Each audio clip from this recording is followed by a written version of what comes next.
if TSM is able to win this game against EDG, and then Fnatic loses the game to Besiktas. That's what would have to happen for TSM to move on. It can happen. But until that happens, there is no reason for TSM to not give this their all and treat this as if they were still locked in for the bracket stage, a must-win. It's pretty insane, but it is time, guys, to get into picks and bans for TSM versus EDG. Looks like Gnar and Maokai, the first couple bans.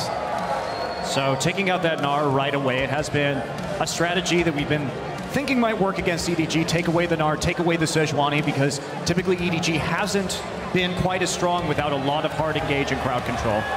Okay, Hecarim, the second ban for TSM. Looks like we won't see Dyrus taking that one. It's about time. His Hecarim has been very underwhelming, a flashless champion. But you can see once again, this is heavily targeted as top lane bans once again. This was disastrous against Fnatic when they attempted this strategy. We can probably assume that Sion's going to be last. So is TSM going to first pick Rumble? Because that's where Koro's going to go on the first round of the draft on the red side. You would think so. Last ban for TSM should tell us quite a bit. Yeah, there's also the fact that in TSM's 3 defeats, Urgot has been picked by the opponent. Rumble. Every single one of them. TSM ends up banning the Rumble themselves, which would line up a Sion ban, but this is a trade of things. Would TSM just go all out, pick Urgot, and then throw Dyrus to the Wolves? Well, it wouldn't be the first time, would it? Not quite. All right, let's see what this last ban is going to be. Long time. Are they going to give the Sion over? New team SoloMid. Last ban will be Zed. Zed, okay. Surprisingly. Huh. Well, what do you know? And the Shyvana possibly for TSM. A champion that Dyrus, who knows, maybe could see some success on. Smite Shyvana, we've seen it work very, very well in other regions. But is it first pick worthy? Do you give up too much? I would love this. I would love the first pick Bard, but we're not going to see it. I'm sorry. I'm so sorry, guys. There are so many things that are first pick worthy. Urgot is the most first pick worthy. It's something that has been first picked against TSM twice so far. However, this does leave up plenty of things for EDG since there were such heavily focused top lane bans. A Kalista still available as well, too. Maybe a Lissandra? You think that's actually got a chance of getting locked in, Monty? We haven't seen the Lissandra very much post Cinderhulk, just because her burst really isn't that effective in the late game. Yeah, she can make some kills, but it just hasn't been that much of a priority. There's the Kalista and the Rek'Sai, so apparently they're comfortable. Shyvana and Sion, pretty common top lane picks that are still up. Or will probably be comfortable playing either. You know, so this does leave a Sejuani or a Grungle in the jungle open for Santorin, but it hasn't really been about the champions for him. It's more about, you know, what he's done, or rather what he's not done. He's spent a lot of time just kind of farming and not really being in lane. Do you think maybe a Nidalee pick might get him back on track? Well, this would certainly force him to be more aggressive. Yeah, it would. And it's a champion he has had some success on in the past. Yeah, Santorin needs something to create more aggression. I just want to highlight the Kalista play from Deft could end up being one of the most surprising things here at MSI as far as EDG's chances of winning. Him not having Kalista in his champion pool during the LPL playoffs was a pretty big hindrance to them, and he's had one successful Kalista performance, going to be looking for 2 in a row.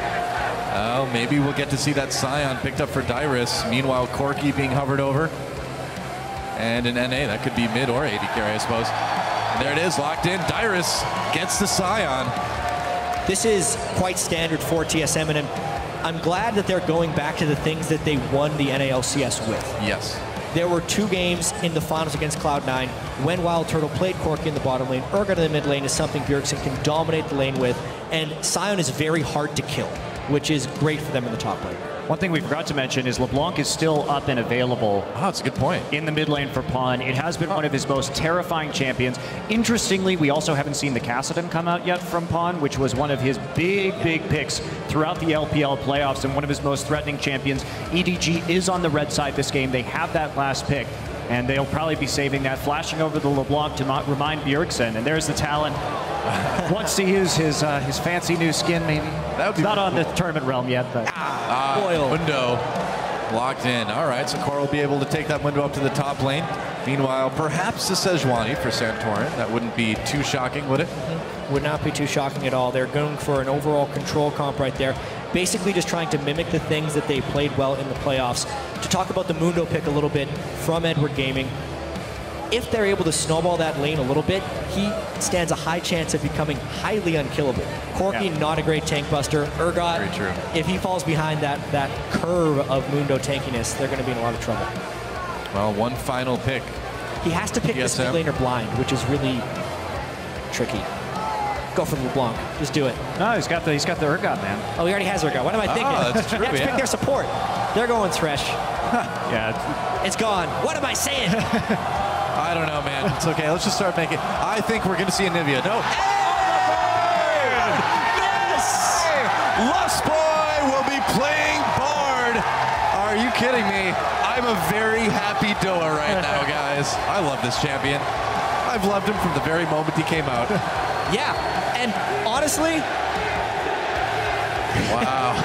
that's all it takes. It's all it takes to grab the support back. That's all it should ever take. Bard in particular, I feel like is absolutely worthy of being played at this event. It's just the team coordination and individual practice, both of those in conjunction with each other, are required, and teams just haven't had enough time with him yet to play him at the highest level. He's one of those champions it's going to take a long time for teams to actually adopt, because playing him in solo queue, it gives you some experience, but he's a champion that you really have to ramp up in scrims. And there is possible Azir for Pawn coming in. This is not a champion that he actually played at all in the LPL playoffs, but has become a bit of a power pick at MSI. It really feels like coming into MSI, all the mid laners just tried to add Cassiopeia and Azir to their pool because they knew they would be incredibly important here. It's not a bad idea. That Azir does get locked in for Pawn. I'm just excited, man. Bard, finally. And TSM putting it all on the line here. Dyrus getting a champion that he's done very well on. That mid Urgot for Bjergsen. I'd say going into this one, compositionally, things looking pretty solid for TSM. Yeah, I have no idea how this Bard's going to play out. I have no idea how experienced TSM is on it. Yeah. It's certainly a bit of a wild card, but that said, EDG is probably the team that's most used to playing against Bard. That's a good point, actually, yeah. Yeah, near the end of the LPL regular season, there were a lot of meaningless games because the standings were mostly set, and there was a lot of Bard play. Especially from LGD, yeah. So, a bit interesting. Huh. Very cool either way. As we are moments away from TSM versus EDG. The fans getting pumped. This is going to be an amazing game, guys. The coaches shaking hands. And the game is loading. I want to talk about Bard. Me too. Let's just talk about Bard all day. Oh, but before we do that, remember, at LOL Esports, guys, send your tweets, hashtag TSM, hashtag EDG. Let us know who you think is going to take this one. I think I've got a feeling I know which way the crowd is leaning. Really? Which way? I think probably towards TSM, if I had to put some money on it. But who wouldn't pick the team that's using Bard? Speaking of which, Bard. When he was released. Here we go. Welcome to Summoner's Rift, guys. TSM versus EDG. TSM putting it all on the line with the Bard. So, Jet, you wanted to talk about Bard. Cloth armor. When Bard was released. Oh, yeah. It almost seemed like he was made for competitive play and specifically lane swaps. Yes. Having the Meep spawn so frequently, the atrociousness of his laning phase, and the ability of him to assist ganks with the magical journey were all things that just looked like they were perfect for lane swapping. Since then, though, he's had a lot of base stat adjustments, and his pick potential has also been greatly increased. The Q packs a huge punch. If he picks up a lot of Meeps, he's going to be doing really substantial burst damage in ganks. And as TSM has generally found all of their success in the lane swap, that's the game we're most likely going to be seeing here, is Lustboy trying to go around, meeping it up, and getting the right ganks off. Yeah, starting with the cloth armor, too. Of course, Bard does have the sustain a little bit more, so you have a few more options, but I wonder if there's a more specific, I should say, level 1 planned right here. I got this one, man. Cloth armor first, you can go into a fast Seeker's arm guard into a first item zone is. See? I know this build by heart. A lot of people early on with Bard were actually starting Coin because he's not really going to be a laner, so they didn't really care about any type of lane presence item, and it was mainly just about roaming around. Here with the cloth armor, it would give him a little bit more combat effectiveness, but the main thing it does is it gives him the gold to actually start with that sight ward. So we'll see what he tries to do with that, because the early game action has been pretty subdued. Oh, clearly, TSM has a plan coming into this one with a bit of a surprising buy early on for Lustboy. We'll see what they can do to put it into practice. All right, so this is a pretty common start among Chinese teams, with the jungler actually burning the smite onto the Gromp right there. We see it more in the China region than we see in most other places. Clearlove, of course, does have that sustain as well. Dyrus will be committing wolf suicide. That doesn't count for first blood, though, so we're safe. That's true. There we go, just getting that quick level 2 from beyond the grave. There we go, TP right into the bottom lane, and onto Kalista. However, Rek'Sai is going to be moving down to the bottom side of the map. Koro did start up in top, so he's going to be recalling immediately. Yeah. And only 3 people for a possible dive or harassment. Not probably going to be enough, and there's the TP into top. Well, the green ward that Lustboy had purchased has been placed on the red buff of Edward Gaming, so they will know at this point Love is just going for the own red buff. Hits his first Q, that's got to be a good sign, right? Oh, a lot of damage on the pawn. Bjergsen owning up in the mid lane already. Look at that. I mean, Bard's land his first Q in lane, they basically won. Yeah, I think so. I think that's all the victory you need. Get the snare, get the win. So will they go for a gank onto Bjergsen right here from the Raptor pit? Maybe. Put a little pressure on, but Bjergsen playing it safe, playing the top side right now. And Clearlove doesn't have a lot of health. He can get some back from his passive after he burrows, but doesn't look like they're going to try that gank. Meanwhile, Dyrus farming under turret here. Do you think they're going to try to dive the Scion? Both top laners left on an island. Both Mundo and Scion are in danger of a gank. It's all about who gets the aggro first and how they execute. On to Clearlove, Mako taking it right now. Dyrus trying to get that stun. Dyrus in a lot of trouble, and there is a Ren for the first blood. Deft taking it. Dyrus just getting a bit of farm before he goes back to the fountain, but yet another first blood. That's 4 out of TSM's 5 group stage games now. Yep. But well, there was no protection for him on that side, especially when TSM placed the ward in Clearlove's red buff. They knew exactly the jungle pass they were doing. They knew exactly what was at stake, and Dyrus either has to abandon the farm at the turret or risk getting dove. And the dive was well executed by EDG. Of course it was. They're a great team. Dyrus is going to die. Wow, Lustboy really putting the hurt on the Coral here. That's what you do, man. This is Bloodthirsty Sport. Just stay in auto. Look at that. Oh, just 1v1 him, yeah. Well, maybe not. Maybe not now. No, stop 1v1ing. They're okay. All right, we're okay. Yeah, I mean, in an ideal world, they're now able to deny Koro, but Bard took so much damage here, and Koro's already level 4 with Smite up, so if he actually wants to, he can just go jungle right here. That's the benefit of taking Smite, if you're not going to be punished with ganks. Bjergsen knocked up, taking a lot of damage here, waiting to use those summoners. Didn't need to use either one, so EDG making an attempt there, but Bjergsen in a safe spot. Oh, taking a little bit of damage on the way out, though. And one thing that I haven't really seen is the Smite top Mundo. It's actually not very common among our Smite top laners. Yeah. I thought that somebody might play it at some point, but to date I haven't seen it. The one place that was very popular of all places, the NA Challenger scene, Seraph played a lot of it and took over a bunch of games. Oh, Dyrus in a little bit of trouble. Dodges Clearlove. Mako coming in though from behind. Will they try to dive this again? The minion wave, I think, is going to say yes. Dyrus already down at half health, still just level 4. And there he goes yet again. Kill number 2 this time, going over to Clearlove. EDG is completely right to be doing this. Yeah. Santorin is never on the same side of the map as Dyrus in this tournament. Especially, you can either support him with Bard with health packs and journeys to get out, or have that. You have to make at least some kind of counterplay, because Dyrus does not have Smite. He can't jungle on his own. So someone on the team does have to go and help Dyrus. That is now his second death under the turret. And really, Lustboy hasn't been doing a whole lot in lane. There's not really a lot of reason for Lustboy even to be on the top side of the map at this point in time. Because Santorin hasn't been going for the dives, they haven't been setting him up in response.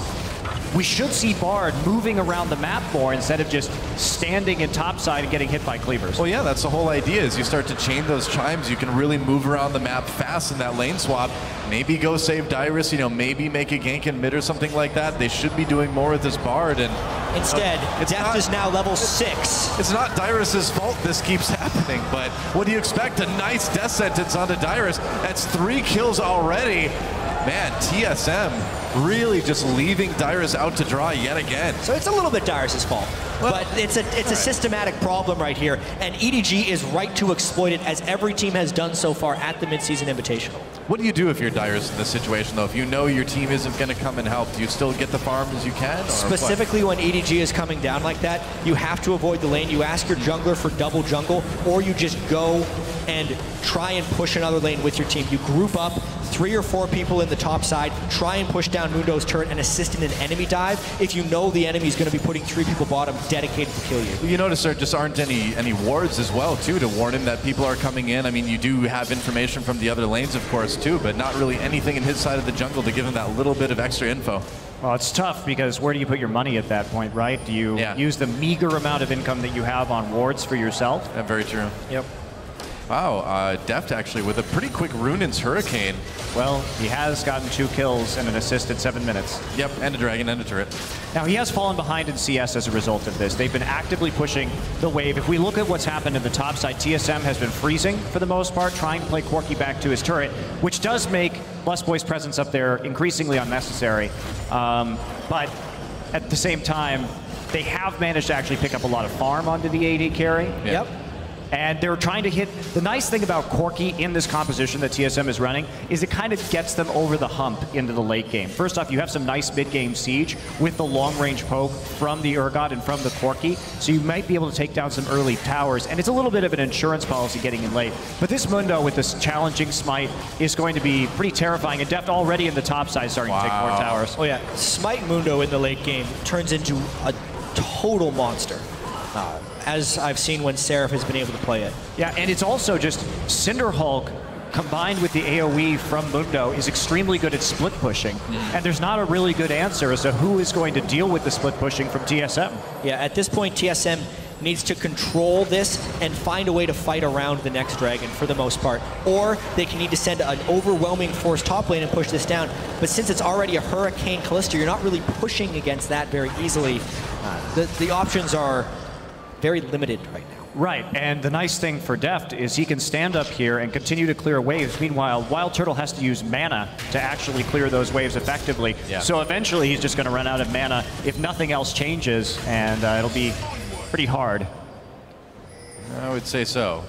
And we'd mentioned the CS earlier with Deft falling behind. Well, he's pretty much caught right back up again by rotating into that top lane. So everything fine at the moment, and already a 3K gold lead at 9 minutes. One lane that has been pretty much completely unfocused this game is the Pawn versus Bjergsen matchup. Bjergsen has been decimating people early in CS and continues to die in his ganks. Here's a little bit of trouble. Position reverser may save him. He's a little bit tankier. So many Sand Soldiers, though, and Bjergsen getting low. Has to burn that flash. Clear left. Flashing to chase Bjergsen with that shield. Looks like he'll just barely manage to escape. Meanwhile, up in the top lane, TSM trying to make a play onto Deft and Mako.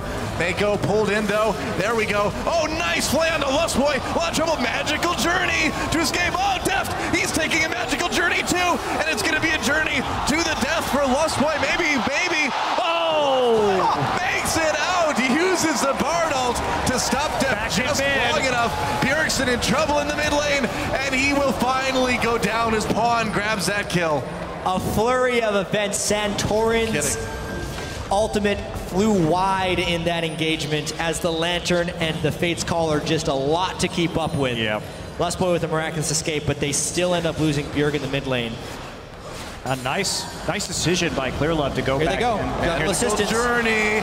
Deft in a little bit of trouble now. Lustboy still low, and Deft may try to claim a kill. He'll get an easy one. Oh, that was painful. Oh, wow. How many can he get? Hit with that death sentence. There's the double, and he's not done yet. Teleport coming in for TSM. Dyrus trying to turn that one around. Coral there as well, too. Deft getting low. Dyrus gets the shutdown. Turns back onto Coral now. Mako trying to help out, but Dyrus will finally go down. Not quite going to catch up to Coral for that. Well, that was interesting. It's mostly a magical journey into the afterlife. I know, it's not quite the magical journey, really, is it? It's kind of a deadly journey. The most unfortunate thing about all that is now, the most unfortunate thing is Dyrus reset his bounty. It was actually fairly meaningless for EDG to continually kill him until he gets a kill after that teleport, and immediately Coral picks up a fat 300 gold there, and that'll only extend EDG's lead higher and higher. Very true.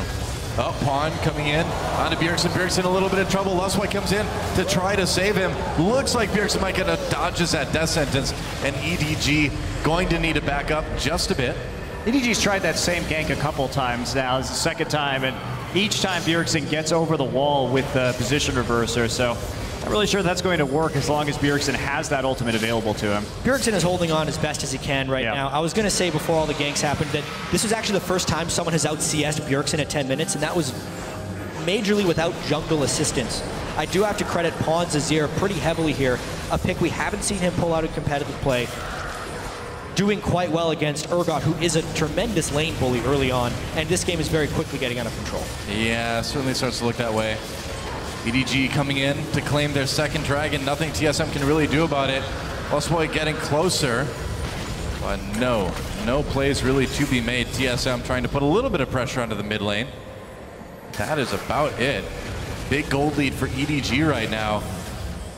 And for TSM to come back, they're going to need to have some pretty sick team fights. And Deft, chasing down Wild Turtle. Where's that Valkyrie cooldown? Wild Turtle taking a lot of damage. Will the Rend finish him off? There's the flash. Deft waiting for it. Oh, Rend so close. Meanwhile, Coral takes down that turret up in top lane, and it looks like they may lose one in bot as well too. Deft trying to get closer to Lustboy, thrown in with that Fate's Call. There's a nice play. Lustboy grabbing the death sentence. He's in the box now. Tempered Fate's going to save him for just a moment. Santorin comes in. Lustboy magical journeys right into Clear Love. Oh no, goodbye Bard. He's getting a little bit low. Meanwhile, Deft, Deft dies to the turret, and a little bit of help from Wild Turtle. Meanwhile, Mako getting taken out as well. Clear Love managed to get the kill on Lustboy, but that may have been a little bit too far from EDG. I think EDG may be going for a few style points right here, because diving between two turrets at 13 minutes into this game is not the most measured play that we've seen right here. Everybody TSM just wants to get closer to Bard, you know? It's about, it's so awesome. It's about sending a message sometimes. We talked, EDG, even with the SKT game where they were defeated, was averaging 0.76 kills per minute. They're trying to keep up this pace right here and just make a statement to the world that they are a very good team. A very killy team. A very killy team. Yeah. Well, that was a phrase.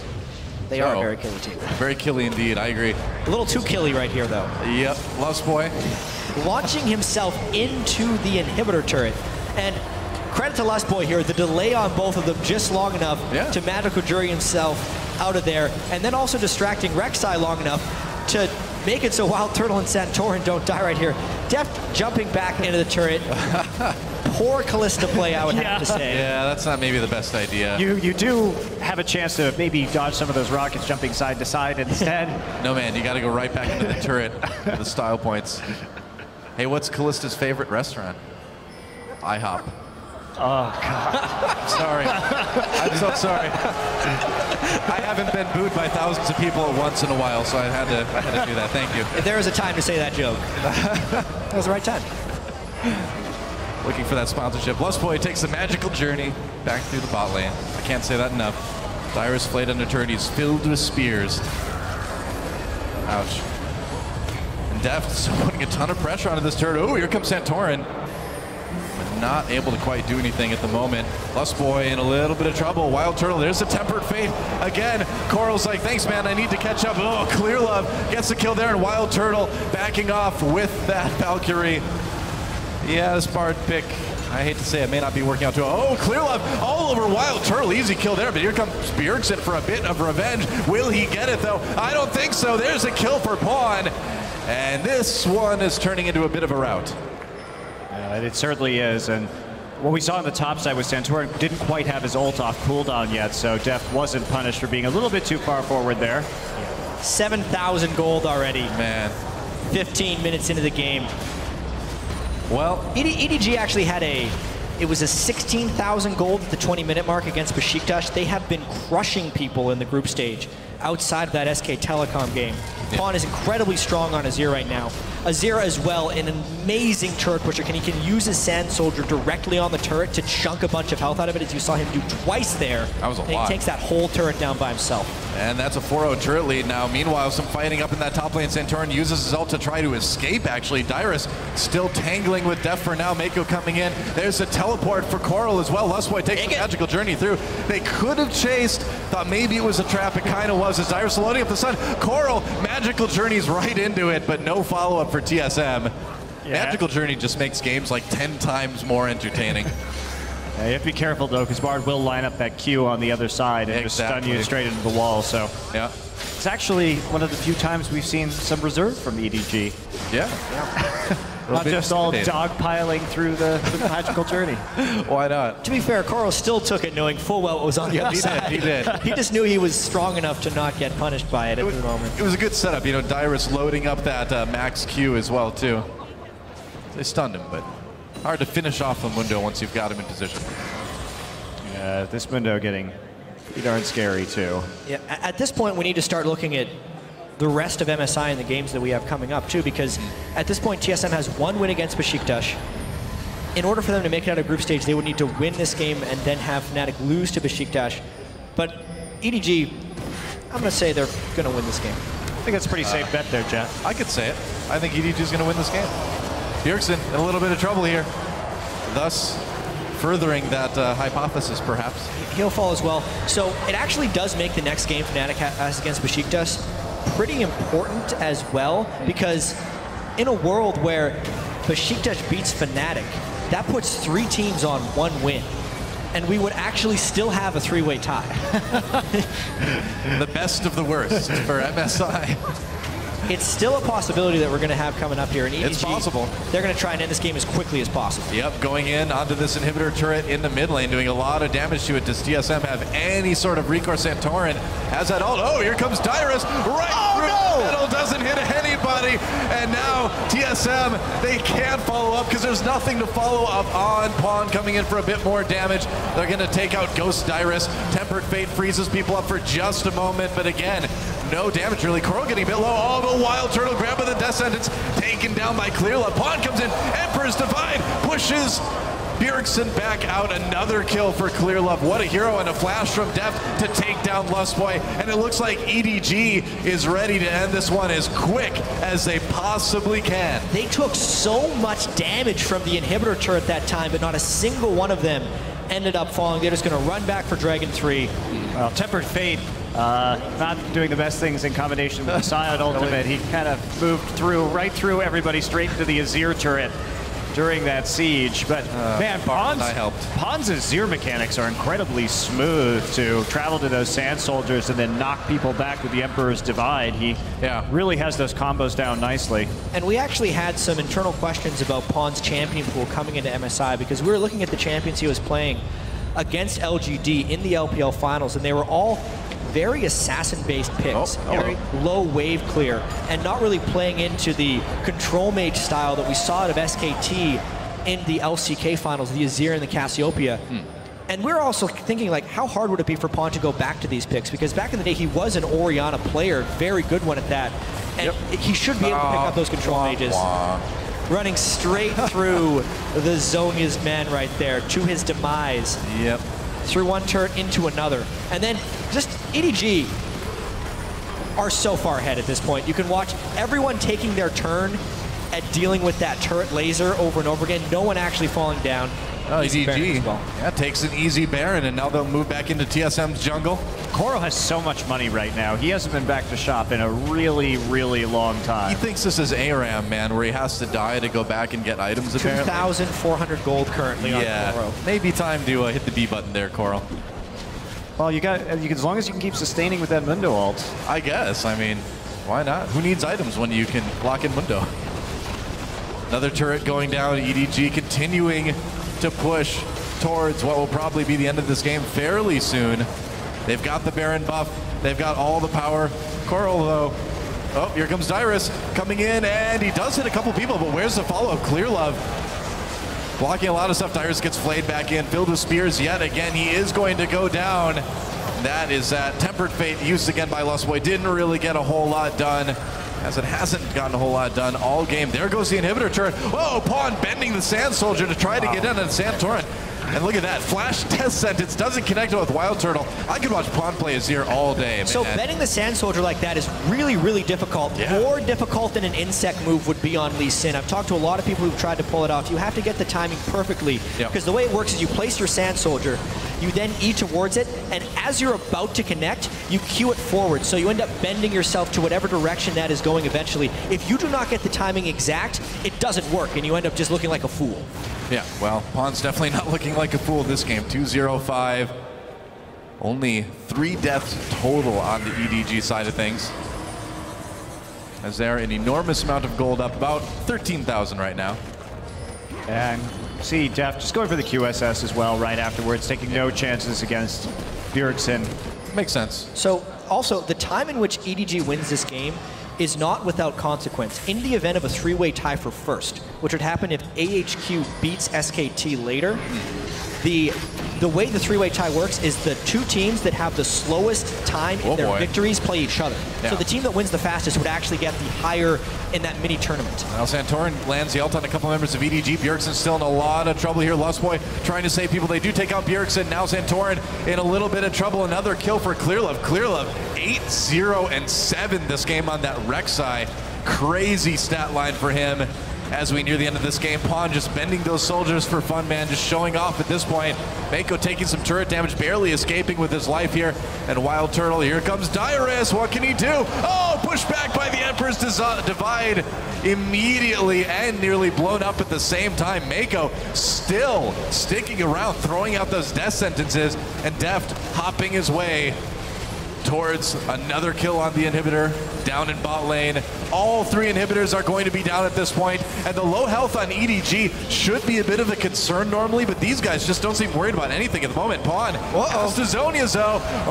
Yeah, a lot of damage. Dyrus gets the kill there. Now EDG on the run. Tempered Fate, it lets TSM catch up. They're gonna kill Deft as well. Bard making things happen. Clearlove trying to get away.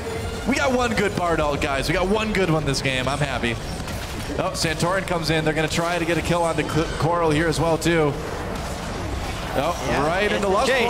Lustboy getting bloodthirsty. Can't quite finish off Mako. Going to try to make a play. Wow, magical journey. And Lustboy flashes for the bloodthirsty kill onto Bard. Coral still trying to move out, but here comes Clearlove. Nice double knockup. Wild Turtle. They still haven't killed him. Oh! Are you kidding me? Well, I don't even know. I'm done. I'm done, guys. Clearlove. Santorin coming in. There we go. Finally gets the kill on Okoro, but gives the double over to Clearlove. At this point, it's just a melee, man. I don't think anyone's trying to end the game now. It's just Fight Club. Brawl time. It's the small things that count in this game. You already broke the first rule, Doa. I talked about Fight Club. I always do that, man. I'm the worst Fight Club member. Clearlove didn't even bother to go back. He just wants to try to 1v1 Bjergsen with a half health, apparently. TSM's inhibitors are cycling alive and dead right now, so EDG can waltz in pretty much whenever they want here. Clearlove doesn't want to stop. Bjergsen's like, this may be a trap. No. Here it comes. Clearlove getting low. Oh, wow. Deft is like, no, that kill is mine. Oh, goodbye, Lustboy. Pawn taking another one, and now EDG maybe thinking about ending this one. Maybe thinking about just getting more kills, too. I think maybe more kills is the way to go. Hey, they're keeping up their kills per minute stat. This is more than 0.76 kills per minute. They're going for more than a kill a minute this game. Another Emperor's Divide knocks Wild Turtle right into Clearlove for kill for Wild Turtle. Thank you there. Dyrus gets pulled in with that death sentence, doesn't land that stun. Meanwhile, Deft, Santorin just trying to take down Pawn. The turrets are getting taken down in EDG, ready to end this one. There goes the Nexus. Now that both Nexus turrets have been taken out, Santorin just hanging out. Mako tangling with him. There's the Flay, and Deft wants another kill. Oh, Wild Turtle blew up Pawn. And apparently this game is not going to end yet, I guess. Wild Turtle backing off now as Coral jumps in there. Uh-oh, Corki in trouble, gets taken down, and now the Nexus finally focused. 27 kills in 25 minutes for EDG as they take the game over TSM. It's over.